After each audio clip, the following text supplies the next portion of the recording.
Assalamualaikum warahmatullahi wabarakatuh.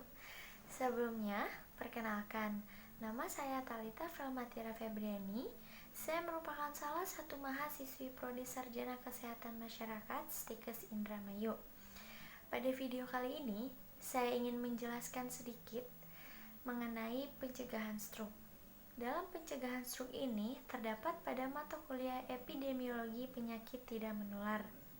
Contoh penyakit tidak menular, salah satu diantaranya adalah stroke. Epidemiologi stroke secara global menurut WHO, yang pertama, di seluruh dunia, kecelakaan cerebrovaskular atau stroke adalah penyebab kematian kedua dan penyebab ketiga kecacatan. Yang kedua, kematian mendadak di beberapa sel otak karena kekurangan oksigen ketika aliran darah ke otak hilang karena penyumbatan atau pecah arteri ke otak.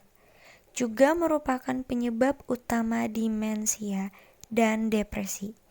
Yang ketiga, secara global, 70% stroke dan 87% dari kematian terkait stroke terjadi di negara-negara berpenghasilan rendah dan menengah. Selama 4 dekade terakhir, kejadian stroke di negara-negara berpenghasilan rendah dan menengah meningkat lebih dari 2 kali. Namun, selama 4 dekade terakhir, kejadian stroke telah menurun sebesar 42% di negara-negara berpenghasilan tinggi. Rata-rata stroke terjadi 15 tahun lebih awal dan menyebabkan lebih banyak kematian orang yang tinggal di negara berpenghasilan rendah dan menengah jika dibandingkan dengan mereka di negara berpenghasilan tinggi. Stroke terutama mempengaruhi individu pada puncak kehidupan produktif mereka.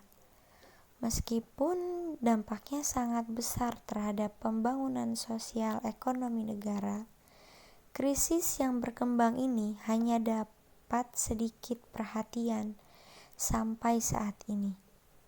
Faktor risiko stroke serupa dengan faktor risiko penyakit jantung koroner dan penyakit pembuluh darah lainnya.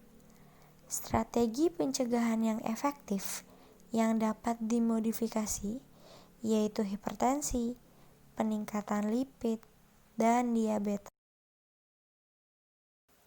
Selain itu, karena sebagian besar pedoman didasarkan pada data negara berpenghasilan tinggi, masih ada ketidakpastian mengenai manajemen terbaik dari jenis stroke yang tidak diketahui di negara berpenghasilan rendah dan menengah.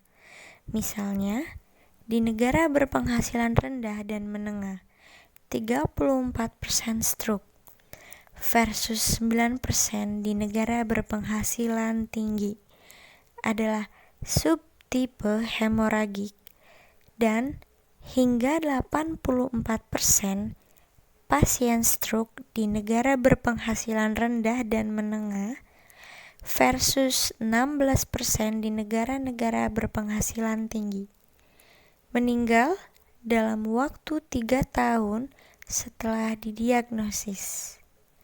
Yang selanjutnya, pedoman terkini untuk penata laksanaan stroke akut merekomendasikan rangkaian pengobatan berdasarkan diagnosis stroke iskemik versus stroke hemoragik yang dibuat dengan menggunakan pemindai komputer tomografi atau CT.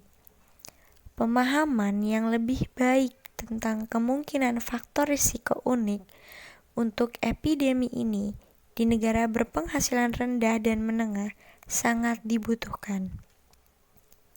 Memahami dasar genetik untuk interaksi antara faktor risiko dapat menginformasikan upaya pencegahan yang ditargetkan. Sebagian besar dari pendekatan yang lebih luas dengan 4 bagian: pengawasan, pencegahan, perawatan akut, dan rehabilitasi. Mungkin hanya itu sedikit penjelasan singkat mengenai pencegahan stroke ini. Kurang dan lebihnya saya mohon maaf. Wassalamualaikum warahmatullahi wabarakatuh. Bye bye.